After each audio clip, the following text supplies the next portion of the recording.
The bus station desk phone rang twice at 9:17 p.m., and the driver didn't look at me. He slid a yellow notepad toward himself and pressed the receiver with his thumb. I had $5 folded into a square and a paper cup sweating on the counter. When he said my father's name out loud, I felt the tile under my sneakers turn cold. He wrote 6 characters from memory, then circled the last 2. If the call went through, I could lose my place to sleep tonight. If it didn't, I stayed invisible. The driver asked one question and waited, pen hovering. At the time, I thought it was a misunderstanding. Later, I learned it was a paper trail. The station smelled like bleach and old coffee. I slid the $5 bill flat with my thumb, then folded it again, neat, like it could pass for a plan. The last bus east had a red X through it on the schedule board. A vending machine hummed and went quiet. I counted my breaths, slow, the way I did during late shifts at the diner. The driver set the notepad down and smoothed the page once, careful. He didn't tell me what he'd said on the phone. He didn't ask why I was alone. He kept his eyes on the counter, like there was a line he wouldn't cross unless someone else told him to. I leaned my elbows on the metal edge and felt the chill through my sleeves. $5 doesn't buy safety. A security badge clipped past us, plastic tapping plastic. The badge stopped. The driver nodded once, small, then picked up the pen again. I watched the ink dry and tried not to shake. The cup left a ring on the counter I wiped away with my palm. The clock clicked to 9:18, and the pen hovered again. The security guard didn't ask my name first. He asked if I had a ride. His hand stayed on the radio at his shoulder while his eyes tracked the empty benches behind me. The driver kept the yellow notepad tucked under his palm like it was his. I pinched the rim of my paper cup and felt it cave in. The guard nodded toward the exit. Front desk is down the street. We can walk you. I hated how my feet moved before my brain agreed. I grabbed my backpack by one strap and followed. The driver came too, slow and steady, like he was keeping a promise he never said out loud. Outside, the heat still clung to the pavement. The bus station sign buzzed. A moth threw itself at the light and fell, then tried again. I counted my breaths and watched the driver's shoes scuff the curb. He kept looking at the parking lot, like he expected a car to come back. It didn't. The police station was a low building with a glass door and a metal bench bolted to the floor. The lobby smelled like floor cleaner and printer paper. A small sign said visitors must check in. The security guard held the door for me a second too long, and I stepped through like I was walking into a rule book. At the front desk, a woman with short nails and a tight bun looked up from her screen. Her name tag said clerk. The guard leaned in and spoke low, like this was routine. Minor left at the station, he said. Driver witnessed the drop-off. The clerk's eyes flicked to me, then to the driver, then back to her keyboard. Age? 16, I said, and my voice came out smaller than I meant. The driver set his notepad on the counter and slid it forward 2 inches. His fingers didn't shake. I called it in from the station. He said, I have the plate. The clerk's face changed at that word.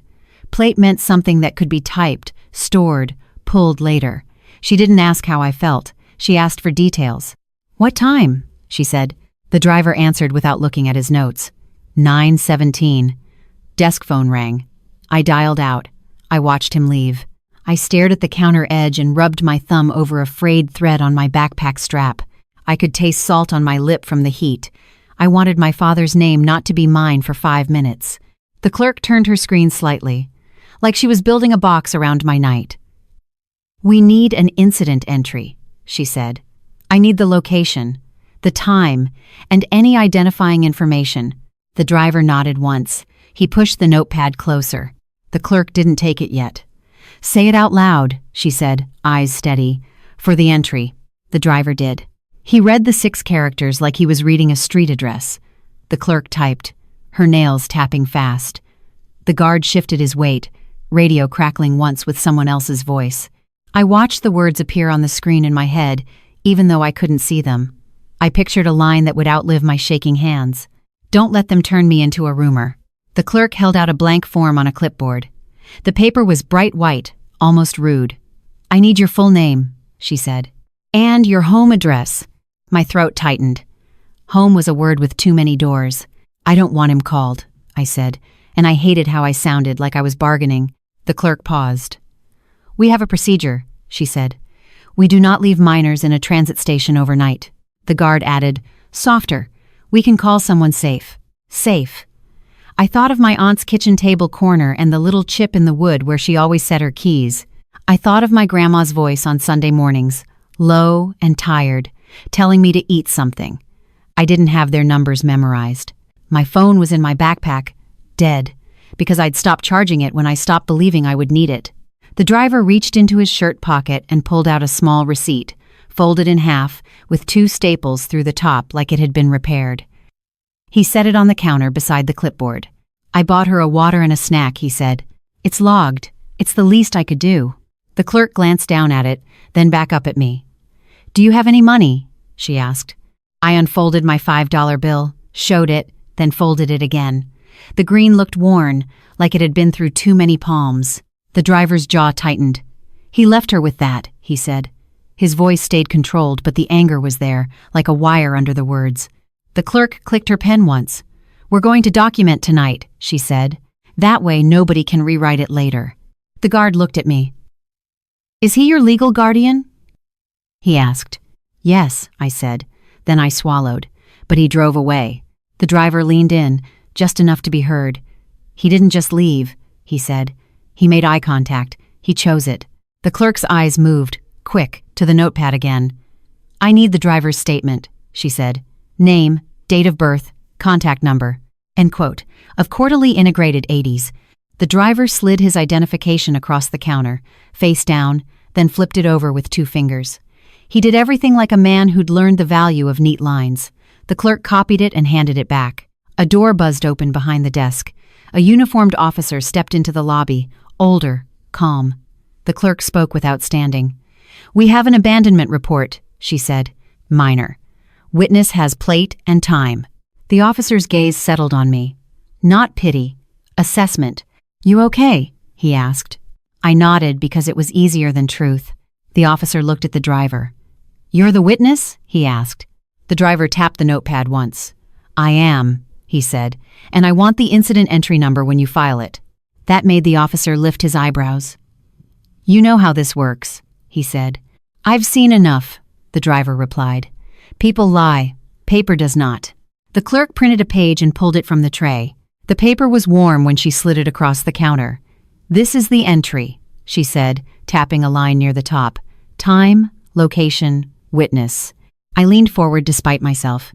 The line she tapped had a number on it, bold and clean, like it had been waiting for me. The school office smelled like pencil shavings and hand soap. I sat in a plastic chair that stuck to the backs of my legs. My backpack was on my lap, both hands wrapped around the zipper pull like it could keep me steady.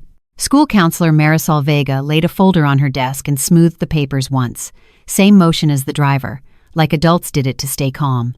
She slid a printed page toward me. This is the safety note, she said. It has the police incident entry number. I stared at the line, then looked away. A number felt too permanent. Marisol kept her voice even. You were reported as left at a transit station, she said. We have to document that. We also have to ask who picks you up today. It's not a finding betters some of the. I pulled the double-stapled receipt from my pocket and set it on the edge of her desk. The staples caught the light. I don't have a ride, I said. Marisol's eyes dropped to the receipt, then back to my face. Where did this come from? She asked. The driver, I said. He bought me water. I could still feel the cold metal counter under my elbows. $5 doesn't buy safety. Marisol picked up the receipt with 2 fingers, like it might tear. This matters, she said, and tapped the date printed near the bottom. It anchors the night. I didn't know what to do with that sentence, so I watched her hands instead. A knock came at the door. Marisol didn't flinch. She called, "Come in," like she'd been expecting it all morning. My father walked in like he owned the air. Clean shirt, work boots, a face that looked practiced, not worried. He didn't look at me first. He looked at Marisol's desk, then the folder, then the receipt. "I'm here because you people called," he said. His voice had the same tone he used with servers who brought the wrong side dish, polite enough to sound innocent, sharp enough to cut. Marisol didn't rise. She gestured to the chair across from me. "Sit," she said. He sat, slow, like it was beneath him. His knee bounced once under the desk, then stopped. He turned to me and frowned like I was a problem he could solve by staring. "You ran off," he said. "You scared everyone." Action. I gripped the zipper pull until it dug into my thumb. I didn't correct him. Not yet. My throat felt like a locked door. Marisol held up a palm. "We're not doing that," she said. "We're going by records." My father's mouth tightened. "Records," he repeated, as if the word was a joke. Marisol opened the folder and slid out another sheet. She kept it face down for a second, then turned it toward him. "This is the station log from last night," she said. "Time, location, witness, 81. He didn't touch it. He leaned back and crossed his arms. "I was at work," he said. "I have a shift. I can prove it." He reached into his back pocket and pulled out a folded paper, already creased like he'd rehearsed the moment. He slapped it on the desk and pushed it forward. It was a payroll timesheet. Black ink, boxes, a name line. His name. Marisol didn't react the way he wanted. She just looked down and traced a column with her fingertip. "You brought this," she said, flat. "Yes," he said, "because I don't play games." Marisol looked up. "Neither do I," she said. "Now," she slid the sheet closer to me, not to him. My eyes went to the times before I could stop them. Clock out. 8:52 p.m. Clock in. Tio, Trepe. The numbers sat there like they had weight. My father leaned forward too fast. "That's normal," he said. "Lunch. Break. Whatever." Marisol tapped the station log number with her nail. 9:17, she said. Then she tapped the gap on his timesheet. 8:52 to 10:03. Her voice stayed calm, but the room changed. My father's jaw worked once, like he was chewing a lie. I took the receipt back and folded it again, tighter this time, like I was turning it into something sharp. Marisol's eyes stayed on him. "You told the officer you never went near the station," she said. "You told me she ran away from home." My father's gaze snapped to me then. "Not guilt. Warning. You're going to ruin your own life," he said low. "You hear me?" I stared at his work boots. There was dried dust on the toe like he'd stood somewhere gritty. Marisol's chair scraped back an inch. "Do not threaten her," she said. "Not in this office." He forced a laugh, thin and ugly. "Threaten?" he said. "I'm her father." Marisol picked up his timesheet and flipped it over. There was a handwritten note on the back in blue ink. She held it up so he couldn't snatch it. It wasn't a sentence. It was 2 words and a location. Off-site approved. Tulsa Station. Marisol set it down between us like a dropped weight, and my father's face went blank. Marisol didn't raise her voice. She just turned the paper so the words faced him. My father's fingers flexed on his knee. He stared at the back of that payroll sheet like it had betrayed him. Then he did what he always did when cornered. He smiled. "That's not what it means," he said. "Off-site could be anywhere." Marisol's pen clicked once. "It says Tulsa Station," she replied. "Those are your words, on your paper." I kept my eyes on the desk. I didn't want to give him the satisfaction of watching me flinch. My thumb rubbed the edge of the double-stapled receipt inside my pocket until the staples warmed. He turned to me, voice low and sweet. "Elena," he said, like we were alone in a kitchen again. "Tell her you got mad and took off. We go home. This ends." I pictured my aunt's kitchen table corner, the little chip in the wood. I pictured the bus station counter, the ring my cup left behind. I didn't answer. Marisol slid her chair back an inch. "We're done for today," she said. "You will not take her until this is reviewed." My father's smile dropped. "Reviewed by who?" Marisol held his gaze. "By people whose job is records," she said. "Not persuasion." My father stood so fast his chair squealed. "You think you know me?" he snapped. Marisol didn't move. "I think I know paperwork," she said. He looked at me one more time, eyes hard, and then he walked out. The door clicked shut behind him with a soft, final sound that made my stomach twist. Marisol waited 3 breaths before she spoke again. "He's going to try to rewrite this," she said. "We don't let him." I reached into my pocket and set the receipt on her desk. 2 staples, a faint smear of ink, a date at the bottom. It looked small for something that could change my life. Marisol smoothed the papers in her folder again, slow. "This," she said, tapping the receipt, "is a chain. It connects the station to the log. It connects the log to the time. I swallowed. He said I ran off, I whispered. Marisol nodded once. And we have a witness who did not blink, she said. I left school early with a slip Marisol signed and a bus pass she slid across her desk like it was a shield. The afternoon sun pressed down. I walked 3 blocks to the diner because my manager hated surprises, and I still needed my shift. I still needed tips. I still needed the feeling of doing something normal. At 4:10 p.m., I tied my apron and filled the sugar caddies. My hands shook when I poured cream into a metal cup. I kept seeing my father's face when the words Tulsa Station landed. He had looked empty. Not sorry. Empty. By 6:30 p.m., my feet ached. A family at booth 3 left a crumpled $5 bill under a plate, and my chest tightened so hard I had to step into the back hallway and breathe against the cold wall.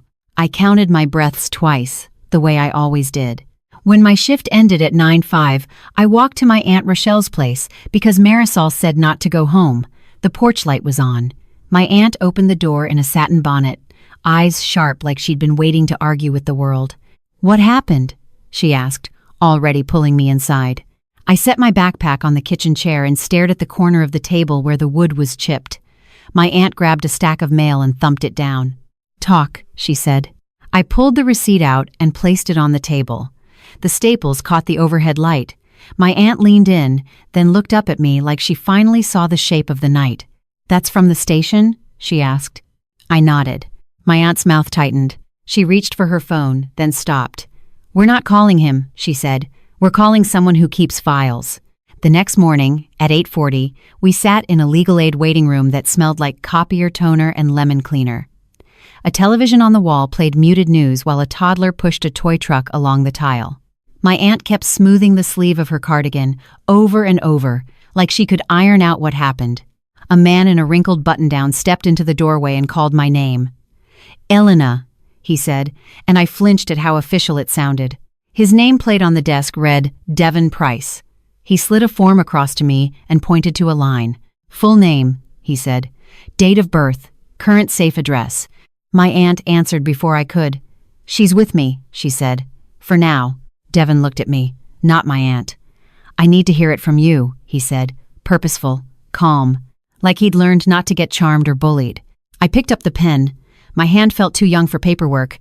I wrote anyway. Devon asked questions like, they were nails going into wood. When did he leave? Where? Who saw it? Was law enforcement contacted? Do you have an incident entry number? I reached into my backpack and pulled out the printed page Marisol had given me. My fingers slid over the line the clerk tapped, the number bold and clean. I held it out. Devon took it and nodded. "Good," he said. "That's an anchor." My aunt leaned forward. "He's telling people she ran away," she said, like she's the problem. Devon's eyes stayed on the paper. "People can say anything," he replied. "Documents narrow the story." I pulled the receipt out again and placed it beside the incident page. 2 small papers on a big desk. Devon's gaze flicked to the staples. "This is from the station?" he asked. "Yes," I said. He picked it up and turned it over. His thumb traced the staple line like he was checking it was real. Then he looked at the printed numbers at the bottom, and his face changed in a way Marisol's hadn't. Not anger, recognition. He slid the receipt closer to me and pointed with his pen tip. "Do you see this line?" he asked. My eyes followed his pen. There was a fee listed there I hadn't noticed before, printed neat under the date, with a total that made my stomach drop. Total, $47.50 minor hold fee. Devon didn't let me touch the receipt again. He slid it into a clear sleeve and sealed the flap with a strip of tape. The tape made a soft, ripping sound that made my skin prickle. He looked at my aunt. "This is not a snack," he said. "This is a logged station charge tied to a minor." My aunt's fingers tightened around her purse strap. "A hold fee?" she said. Devon nodded. "It means the station treated her like a liability," he said, "and somebody agreed to be billed." End quote. He wrote a date at the top of a page, then wrote the time, 9:17. He wrote it like he was building a fence. I watched the pen and tried to breathe. Devon tapped the incident entry number on the printed page. "We request the station invoice," he said. "We request the security log. We request the witness statement from the driver." He looked at me. "And we request your father's payroll record," he added, like the word payroll tasted like proof. My aunt tilted her head. He brought that himself, she said. Devon's mouth twitched once. He brought it to control the story, he replied. Now it controls him. 2 days later, my aunt drove me to my father's workplace. It was a tan building with a chain-link fence and a parking lot that smelled like hot rubber. The sign at the entrance had his company name in blue letters I'd seen on his shirt since I was little. I kept the receipt sleeve in my backpack, pressed against my spine like a secret spine of its own. Inside, a security guard checked our identification and printed visitor stickers. The stickers were warm when he slapped them onto our shirts. My aunt smoothed hers twice. I didn't. We were led down a hallway with framed posters about safety rules. At the end was a conference room with a long table and a pitcher of water that nobody touched. A woman in a gray blazer stood when we entered. "I'm Nadine Brooks," she said, "Human Resources Director. Tensis present." Her voice was polite, but her eyes were trained. She looked at my aunt first, then at me, then at Devon, who had come with us and now carried a folder like it was heavy. Across the table sat my father's supervisor, Cliff Mercer. He didn't meet my eyes. He kept his hands folded like a churchman. A payroll specialist sat beside him, Erin Cho, with a laptop open and a printed timesheet already waiting. Erin's nails were bitten short. She kept tapping the edge of her keyboard, like she was counting. My father walked in last. He stopped when he saw me. His face tightened, then smoothed itself into something public. He looked at Nadine, not me. "What is this?" he asked, voice calm like he was the one inconvenienced. Nadine gestured to a chair. "Sit," she said. He sat, slow, and placed his phone face down on the table like a warning. Cliff cleared his throat. "We're here because of a complaint tied to work records," he said. My father's eyes flicked to Devon. "Who's he?" he asked. Devon didn't flinch.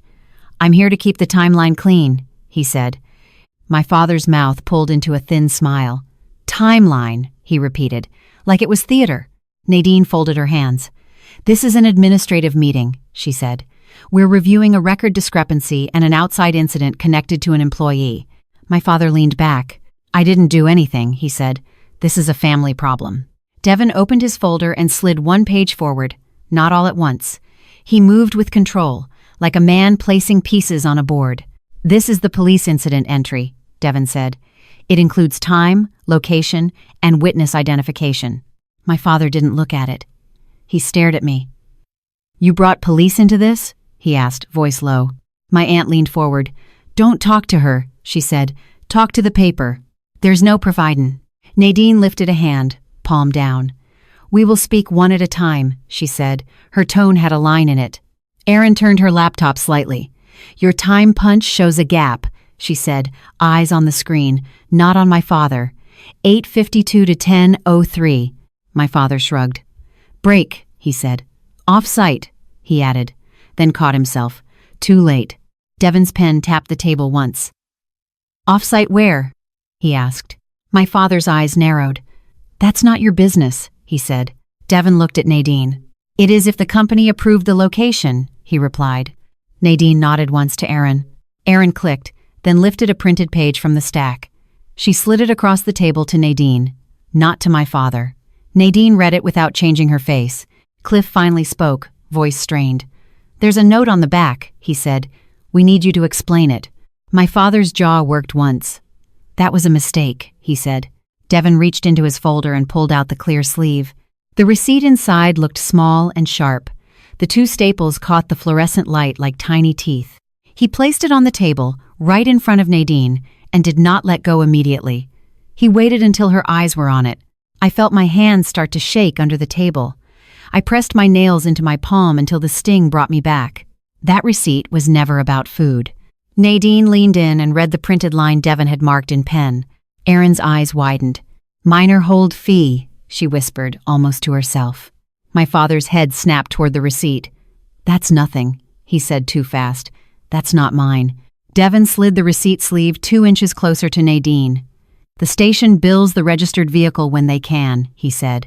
"The driver gave the plate. The station logged it. The fee is attached to the incident entry." My father's fingers curled around his phone. "You can't prove that," he said. Nadine's gaze lifted. "We can request the invoice," she said, "and we can compare it to your payroll gap." Cliff rubbed his forehead. "This is bad," he muttered, not looking at anyone. My father leaned forward, voice turning sharp. "She ran away," he said, pointing at me like I was a stain. "I went looking. I was trying to help." I stared at the table grain. The old me wanted to fix his story for him. The new me wanted air. Devon spoke before I did. "A witness watched you make eye contact," he said. "A witness watched you drive away, and your own paperwork places you off-site at the station." My father's face reddened. "That's not what it says," he snapped. Nadine turned the payroll sheet around so everyone could see the back. She didn't read it with drama. She read it like a clerk. "Off-site approved, Tulsa Station," she said. The room went quiet in a way that made every small sound loud. Erin's laptop fan, the hum of the lights, my aunt's bracelet clicking once as she tightened her grip. My father's supervisor finally looked at him. "Why would you write that?" Cliff asked. My father's eyes flicked to the door, then to Nadine, then to me. I saw the calculation. He tried for charm. "It was a misunderstanding," he said, voice softer. "I was upset." She was being dramatic. Nadine's expression did not move. "You are not describing a misunderstanding," she said. "You are describing a risk event involving a minor. Is not example-it." She slid the receipt sleeve toward Erin. "Print the payroll audit," she said, "and flag any deductions we can apply." My father's head lifted. "Deductions?" he said. Nadine nodded. "If the invoice confirms this fee," she said, "the company will reimburse the minor's guardian, then recover the amount from you under policy." My father's chair scraped back an inch. "You can't take my money," he said, voice rising. Devon's eyes stayed flat. "Money already moved," he said. "Now it moves back. Obvious." Nadine picked up the receipt sleeve and tapped the total line with her finger. $47.50, she said, "and that's just what printed." My father's mouth opened, then closed. He looked at me like he wanted me to disappear again. Erin clicked one more time, then froze, eyes locked on her screen. She swallowed. "Nadine," she said quietly, "the station invoice request just came through an email reply." Nadine held out her hand without looking away from my father. Erin slid her phone across the table. On the screen was a subject line in bold. "Tulsa Transit Invoice, Vehicle Plate Match Confirmed." Nadine didn't read the subject line twice. She read it once, then set Erin's phone face up in the middle of the table like it belonged to everyone now. My father stared at the screen. He didn't blink. His hand stayed wrapped around his own phone, knuckles pale, like he could squeeze the night out of it. Cliff Mercer exhaled through his nose, slow. "It matched," he said, more to himself than anyone. Devon reached over and slid Erin's phone a half-inch closer to Nadine, careful, like he was lining up the last piece. "Now it's just procedure," he said. "No speeches, just steps." Nadine nodded once. "Erin," she said, "print the invoice and attach it to the payroll audit." Erin's fingers moved fast. The printer in the corner whirred, then clicked. Paper fed out in warm sheets. Erin stood to grab them and came back with the stack held tight against her blazer. My father finally found his voice. "This is ridiculous," he said, and it came out too loud for the room. "She's my daughter." My aunt's chair creaked as she leaned forward. "Then you should have acted like it," she said. Nadine kept her voice low. "We are not discussing family roles," she said. "We are discussing an employee record and a reimbursable charge tied to an incident involving a minor." "It's dildo." My father looked at me like he wanted me to save him. He searched my face for the old reflex, the one that fixed things for him before anyone noticed. I pressed my nails into my palm again. The sting held me in place. "I don't rescue people who leave me." Erin set the printed pages down. The top sheet had the same date as the double-stapled receipt, the same station name, the same total, $47.50. Nadine laid her fingertip on the amount. "This will be reimbursed," she said, "to the minor's current safe guardian." My father's head snapped up. "Safe guardian?" he repeated. Devon answered, calm. "That is not you," he said. Cliff shifted in his chair. He finally met my father's eyes. "You wrote the off-site note," he said. "You created the gap. You left the station in your own vehicle. We can't pretend we don't see it." My father's mouth moved like he had 10 arguments, and none of them fit on paper. Nadine slid the stack to the side and opened a fresh form. She smoothed it once. Same motion again. Same adult habit. "There will be a payroll recovery under policy," she said. "There will also be a conduct review." My father scoffed. Over $47, he said. Nadine didn't react. Over the event, she replied. The number is just the printout. The room went quiet again. Not dramatic, just finished. My aunt adjusted her bracelet and sat back. We're done here, she said. Devin collected the papers and tucked them into his folder. He didn't look at my father when he spoke next. He looked at Nadine. Thank you, he said. We'll need a stamped copy of the reimbursement confirmation. Nadine nodded. You'll have it by end of day, she said. My father stood, chair scraping hard enough to make Aaron flinch. He leaned toward me, voice low and sharp, like he was trying to put the leash back on. You're going to regret this, he said. You think that driver is your hero? My aunt was up before I could breathe. Don't, she said, one flat word. Nadine lifted her eyes. This meeting is over, she said. If you continue, security will escort you out. My father's face twitched. He looked at the door, then back at me. His pride fought his fear for one last second. Then he walked out. His boots faded down the hallway. The door shut. The hum of the lights stayed the same, like the building didn't care who he was. Devin let out a slow breath and closed his folder. You did good, he told me. Not in a soft way. In a factual way. I didn't answer. My throat felt scraped raw, like I'd swallowed sand. I nodded once. Outside, the sun was already dropping. The parking lot shimmered with heat. My aunt's car smelled like peppermint gum and old receipts in the cup holder. I buckled my seatbelt with both hands, metal clicking into place like a decision. On the drive back, my aunt didn't fill the silence with advice. She kept one hand at 12 o'clock on the steering wheel. The other rested near a stack of mail on the passenger seat, edges squared, like she was keeping her own paperwork in line.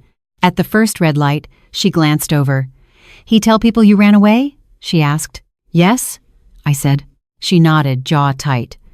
Then we correct it, she said. With the same thing, he can't fight. What? My voice came out thin. She tapped the glove box. Paper, she said. That night, at her kitchen table, the chipped corner sat in the same place it always had. The overhead light made a small, bright circle on the wood. My aunt set down 2 mugs. Steam rose and curled away. Devin emailed a confirmation letter by 7:42 p.m. My aunt printed it and slid it toward me. The page was warm from the printer. A stamp mark sat in the corner, dark and official, and my name was spelled right. The reimbursement amount was there too. $47.50. Not a fortune, not revenge, just the world admitting, in numbers, that I had been left. I stared at the line until my eyes stopped jumping. My aunt reached across the table and pushed my $5 bill toward me. Keep it, she said.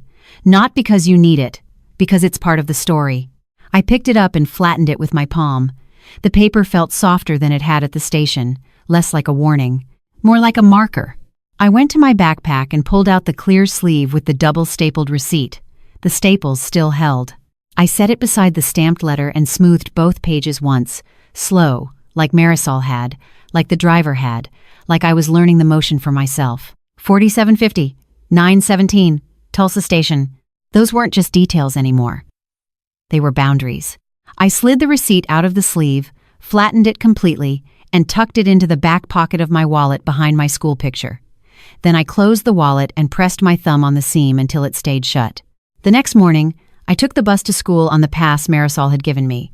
Same kind of seat, same kind of window, different feeling in my chest. When the bus pulled away from the curb, I watched the streetlights blink off one by one in the morning sun, and I realized I didn't have to chase anyone who left.